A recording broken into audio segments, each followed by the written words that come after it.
Hey guys, welcome. I'm here with one of my friends, Brad Ferris. He is an extreme home gardener and nurse and father of three, and his wife's a dietitian and friends with my wife. So that's how we've met, which makes him a pretty good zombie apocalypse team member as far as I'm concerned. And that kind of brings us to our conversation today. So we're going to talk about home gardening for food and that kind of stuff. And so I guess my first question, Brad, is with the current state of COVID and people being worried about food supply and contamination, knowing that you're the home gardener and based on the reserves that you have, um, how's that kind of maybe been a bit different for you? Yeah, so definitely huge. This is so we're at April 2nd today. So normally I would just have a regular kind of supply of things ready to go out to the garden, and we've actually been kind of like even starting more seedlings with the anticipation of, could we go more vegetable based over the summer with all of the things that are going on? And we certainly definitely have the room. So I have about half an acre here inside the city of London and a really big backyard. So we definitely have the ability to replace almost all of our vegetable production at various times of the season. And initially, when we started gardening, the thought was it was going to be an experience for our children. Kind Yeah. of bring them value for how long it takes to grow something, and to kind of value food and have a relationship with it. And then it kind of turned into the challenge of can we do this organically, right? Can we do this kind of not having to use any sprays or any active management? Mhm. And really now it's kind of been like, can we grow enough tomatoes that we have the entire year for the massive volume of tomato sauce that we go through with three kids? Yeah. Can Yeah. we Yeah. can we grow enough green beans on just a really tiny little piece of land to kind of basically get you through the whole year? And we don't grow every vegetable, but certainly right now, I think with food prices, with food security, with all that sort of stuff, I think there's a lot of value in doing it, regardless of the scale. I'm probably more the hardcore. What can I do to a max? Yeah. Um, Yeah. Yeah. if you got an apartment and you've got a south facing patio and you want to just do like some herbs, you want to do a Yeah, you couple could just of, top up, yeah, what you're having, and yeah, there's so many options to what you're doing, and so yeah, that's definitely why you're on the question list, because you're on the extreme end of the people I know doing it in the city, and making it work, and probably like being like a pretty large part of the food that is being consumed in the house, is coming from the backyard garden. Um, and having a being a dietitian too, my wife, a lot of our food planning throughout this kind of from, so we garden basically all the way from the beginning of April to the end of November, yeah, because I've got little greenhouse setups for our gardens and stuff like that. But my wife Jess will actually do a lot of her food meal planning around what do we have available or what do we not have available, yeah, um, yeah. What's and fresh and available, and yeah, that saves on your food amazing. costs too. Yeah, yeah, which is kind of which gives that natural like variation, that like you're gonna have more tomatoes this time and more potatoes this time, and all of that kind of stuff. And so yeah, that's perfect.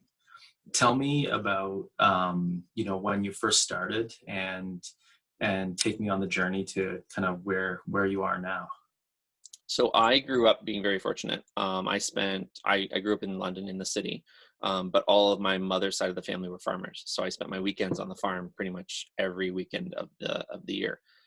So really, when we bought our first house, I really missed being able to get to the farm and doing things. And my wife Yeah. always laughed, and she didn't want to marry a farmer, having grown up on a farm. Hmm. But I kind of wanted to do essentially like that urban farmer mentality. We can't have chickens in London. I probably would if I could. But basically, what we wanted to do was exactly that. We wanted to grow our own lettuce, grow a couple of other little vegetables, see how hard it was at first. And the whole process that I've had here over the 10 years has been this continuing experiment of starting with a lot of early mistakes, and Yeah. then just kind of, getting it to the point now where everyone looks at it like it's a lot of work, and the reality is it's actually hardly any work at all. Almost to the point where my kids can manage it. At my oldest is now 7. Hmm. So for him to go out and kind of manage the garden, huge benefit to doing that. And it's another challenge for me on how can I get better at something.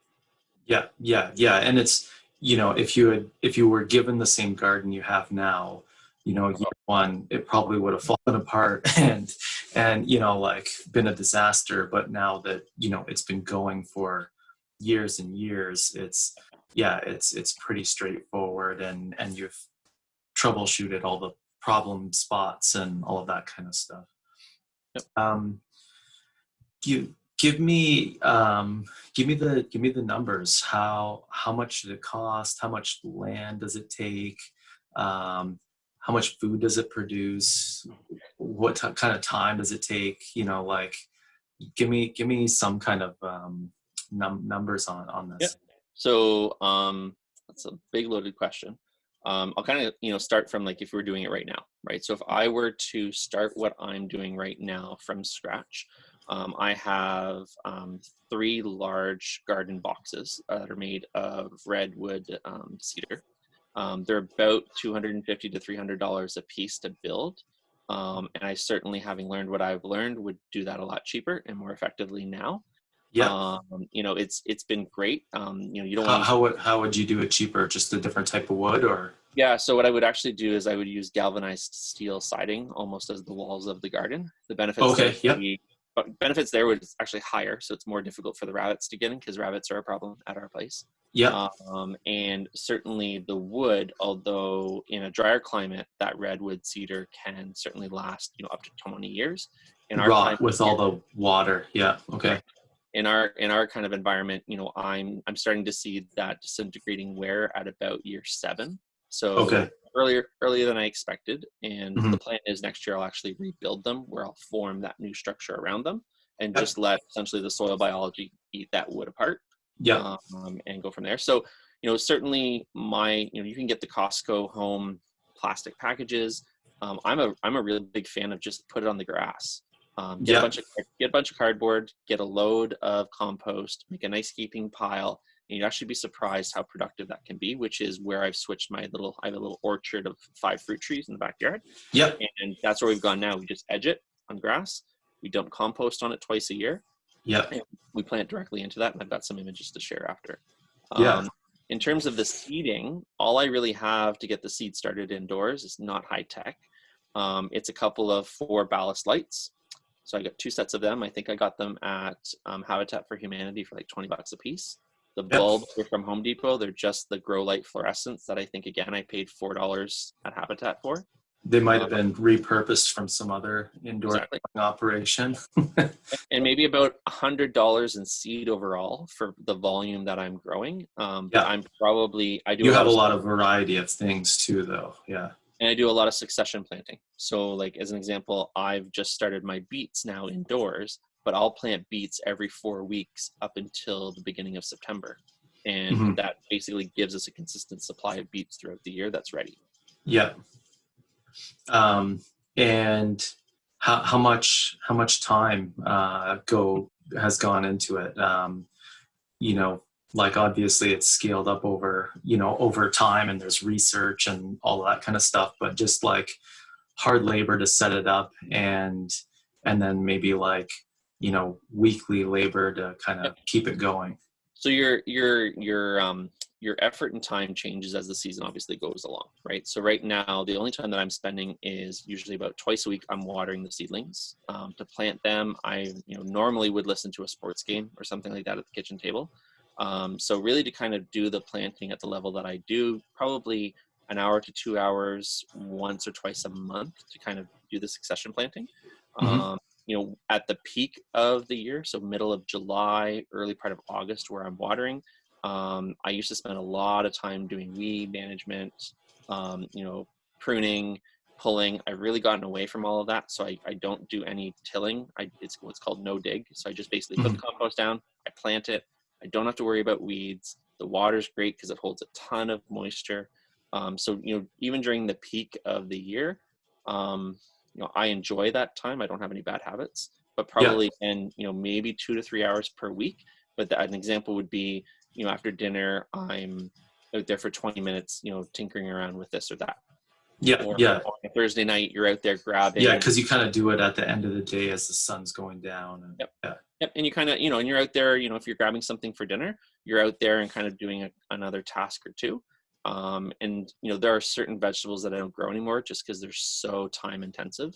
Mhm. And really what I do now is a lot of almost like a market gardening variety. So things that are quick to grow, they're quick to harvest, and they're really easy on maintenance. Yeah. Yeah. Let's, why don't, I know you had some pictures, so why don't you show me a couple of the pictures and then we'll carry on from there. You can kind of talk them through. Yeah, so I've got here basically is, this is what the garden is essentially going to start looking like in the next couple of weeks. So this, I think, was about April the 15th last year. So this is the garden box. Basically, it's a Yep. 4 by 10, and then 2 by 6s stacked 3 high. So it's about Hmm. 18 inches off the ground. And basically, this is just filled with pure vegetative compost. So if you're in London, you can get this from Try Recycling. It's usually like $20 for a trailer to pick it up on your own for a yard. You can get it hot, which is not the best, but if you can get it cooled down, you basically plant directly into it, and you'd be shocked at the soil life in terms of just like the worms and everything that goes into that. So what Yeah. I do here in the middle of April, so this is still frost weather, so I'm about 4 weeks away from our last frost. But I have a little kind of greenhouse plastic, 6 mil plastic that I put on top of it, and I just weigh it down with a couple of bricks. And And that really, just kind of warms it up a little bit, like doesn't let the cold overnight. exactly. So these lettuces are all what are called cold hardy. So they could handle -1 if it got down to that temperature, but they're Hmm. obviously going to grow more vigorously when the soil is warmer. They get more access to nutrients, and they grow a little bit more robustly. Yep. But this would be not ready to pick for a salad for probably about 3 weeks. Yep. But I've got a couple of examples of, I'll just kind of drop down to 6. That kind of gives you an example of, here we've got arugula in the middle. This is all my radicchio, and then basically I've got red Russian kale. So this here would be, my strawberries are flowering, so that's probably middle to end of May. Yeah. So in a couple of weeks, that growth is quite robust, Yeah. and we're already taking, we do a whole bunch of Yeah. You different have to salads. be a healthy eater to get through all of that salad. To That's be honest, though, that's about 4 days in our house. yeah. Yeah. So kind of, giving another preview, like that would be a length picture of the garden box, the other one that I've got. Yep. And, again, just kind of these are just little home, like the plastic piping. Yeah. Just PVC. Yeah. It's just PVC piping. It's just got some ABS that it kind of slots into to keep the rain and the wind off of it. And Hmm. again, not a really extreme setup at all. And then this would be where I just kind of dump compost directly onto the strawberries, which I'll be doing next week. Yep. And the strawberries grow right through. And Yep. again, middle of the summer, we would end up with probably about a gallon of strawberries almost every other day. That's yeah. That's good. Yeah. Yeah, and again, not enough to freeze, but that's a 4 by 20, so that's 20 feet long by 4 feet. And again, that's actually just spruce that I've stained and just Yep. put right on the ground and put compost on the grass. Yeah. Cool. This would be a picture of what the orchard will look like in about 3 weeks. So hyacinth, if you have them right now, they're just starting to bud up out of the ground. Hmm. You can see here's my peach tree. It's just starting to bud out. But basically, this would be about May the 10th, which is generally what our last frost date will be. And Yep. here I'm planting out my peppers. I've already got my tomatoes, my Garlic. garlic I plant in the fall. Yep. And then all of this is what's called interplanting. So basically, you leave enough room that each plant has its own room, but all of their roots network together in a beneficial way. Yeah.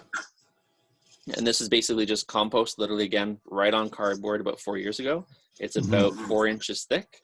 And you can kind of see here, that would be like an example of like all of the crazy funguses that come up that my kids stomp all day long while they're out there. Yeah. This quick picture here would be the strawberries kind of flowering, so that you can see kind of from before, even though I dumped a ton of compost on them.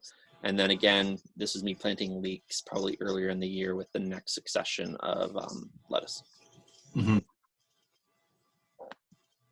This one's the most interesting one. This has been my experiment the last 5 years. So this would be good for anyone that's got a really small backyard that doesn't have the horizontal space on their lawn. Yeah. So this is what's called a vertical garden, but basically it's a 4x20 box. And what I have here is, you can kind of see it. I think it's kind of scaled out like a vase. Yeah, yeah, So like a truss. Yeah. Yep. All my climbing tomatoes, my eggplants, my peas. We eat a ton of snap peas and sweet peas. They are able to grow vertically, where their roots are in a contained space, but they have nowhere containing them from a vertical sense, just like you would have in a growing greenhouse. Yeah. Cool. Yeah. And I've done mini pumpkins, a lot of cucumbers. I'll do this way too, and it just saves you the physical space on the ground. Yeah, yeah, because they just need more space to like get those like leaves and everything out. What would be the home run, never fail things that you can grow in London, Ontario? Ooh, good one. Lettuce for sure. Yeah, If you get just straight like romaine lettuce, or like all straight types of romaine, lettuce. straight romaine lettuce, any type of, we can always do a follow up on varieties if you want. So what I do is it's called just a pick and walk, essentially. So a romaine, typically we would see at the grocery store as the entire heart, right? So they grow the entire plant and they just stop it. And I think I can maybe get a good example here would be. But you kind of keep them like the heart in, and then just pull the leaf off, and then you basically just pull right? two or three main leaves on the outside. Yeah. And they start to get they'll grow and get quite spindly and go to seed at some point. Yeah. But you can essentially like continue taking off of those plants for, in some instances, I've had them around for 11 to 12 weeks before they've gone to flower. Yeah. And you're perpetually grabbing those leaves kind of as you work around the plant. Yeah. And it's quite pretty because it keeps your garden, like these here, they would get super densely packed at full size. Yeah. But as you're pulling off the leaves, you're kind of still seeing those things. Creates the space. Yeah. Yeah. Which helps with watering, helps with light, definitely helps with disease. You don't get as many mildew issues and things like that. We grow a ton of peas. I think it's just because the kids like them. They're super easy to grow. They're really tolerant to, hot weather, wet weather, cold weather. What else have we done? A lot of carrots. Cherry tomatoes. Plum tomatoes, like all that sort of stuff. So again, things where it's kind of like, if you had to go, and you and Jen have done this for us before too, you have to go away for a week. You can call someone in and they water it once or twice, and really that's all that you need to do. Yeah. What advice would you give to someone starting a home garden? Start small. Start small and kind of work your way up to what you want it to be. I'm a very ambitious person, so my neighbors are always like, what is Brad building next? So I think container gardening is fantastic. You don't need to even buy, we can get into a separate webinar around soil ecology and stuff like that, but I went and bought all of the commercial soils when I first started and all the other stuff, and didn't have the results I really wanted until I started watching doing a lot of research on kind of this no dig mentality of like, what is a forest floor? What's the soil ecology with worms and bacteria and mycelium and stuff? And to be honest, like I've even said to a couple of friends, get a couple of really nice pots from Costco or, like a garage sale. Yeah. Put them in the back of your car or SUV, go to try recycling and fill them with compost and put something in them. And just start with that. Yeah. Just start with one or two things. And see how it goes. Yeah. What resources would you recommend for someone starting out? So I've had a lot of questions about that, even on Facebook, with people kind of just with the kids at home wanting to find something to do over the summer. I buy my seeds from really good seed companies. The Home Depot, the Lowe's, the TSC stores, they're just as good. So if you're out right now, even in quarantine, depending on what you need to do, you can order seeds online. But the ones that you pick up at the store are probably going to be just as good, whether they're from McKee's or kind of whatever companies there. Pick something that you like. Don't pick something that you're not going to eat. Don't worry about fertilizing them. If your soil's in good quality, you don't really need to. And just again, make sure that they're not you got enough sun, right? I think a lot of people end up putting them in really shady situations where they're not getting enough sun, or they leave them out on a concrete patio in sun all day, and then Yeah. they struggle to wonder why it's not being Yeah, it's successful. either too dry or too cold. Yeah. Yeah. But like I said, I don't need any fancy fertilizers. I don't see the need to do it. If you need the fertilizers, that's telling you that your soil is not good enough quality. Yeah. And in London, at least, like I'm on clay, so this made the most sense because nothing's going to grow in clay other than grass. So Yeah. just build a box and put stuff in it. Yeah. Just put it on top. Yeah. Yeah. Anything else you would add in? Like to do or to Just in general, like I know we've had a kind of just a brief chat, but if yeah, for I mean, there's tons of really good YouTube channels too that are out there, right? So yeah. one that would be really interesting for people to watch is a guy from Quebec called Jim Fortier. So he's the author of what's called a book called The Market Gardener, which I have and I've read. And his whole plan, he has investors, is to create a sustainable farm that basically is fully organic, fully sustainable, and it's basically a market focused. And some of the stuff that he's doing is just super cool. But Yeah. again, he's like carrots, eggplant, like quick, easy things that just don't take a ton. Yeah, You know, like functional food. The like things that you're buying in the store are corn's great. Corn's great to grow, but it takes yeah. all year, Yeah. right? Yeah, And yeah. I You're can gonna and grow, you don't get all that many and yeah. and I can grow probably at least 4 successions of peas in the same amount of space, Yeah. and just have a lot more fun doing it. Yeah. Yeah. Cool. Okay. Well, I think we'll wrap it up there, and yeah, that's awesome. Thanks so much for taking the time, and I guess we'll see if there's more questions that pop up from there. But thanks, Brad. Thank you.